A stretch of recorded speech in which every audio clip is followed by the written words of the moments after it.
আসলে কবিতা এমন জিনিস যে এই প্রকৃতির সান্নিধ্যে যখন আসা যায়, কবিতা আরো নিবিড় ভাবে পেয়ে বসে। কবি পূর্ণেন্দু পত্রের সেই গল্পটা, কবিতাটা খুব মন চাইছে যে একবার আবৃত্তি করি। আমার সেই গল্পটা এখনো শেষ হয়।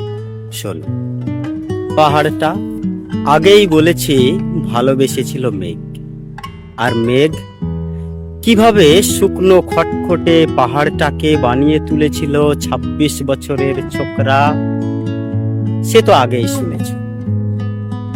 সেদিন ছিল পাহাড়টার জন্মদিন। পাহাড় মেঘকে বললে, আজ তুমি লাল শাড়ি পরে আসবে। মেঘ পাহাড়কে বললে, আজ তোমাকে স্নান করিয়ে দেব চন্দন জলে। ভালোবাসলে নারীরা হয়ে যায় নরম, পুরুষেরা জ্বলন্ত। সেইভাবেই মেঘ ছিল পাহাড়ের আলিঙ্গনের আগুনে, পাহাড় ছিল মেঘের ঢেউ জলে। হঠাৎ আকাশ জুড়ে বেজে উঠল ঝড়ের জগজম।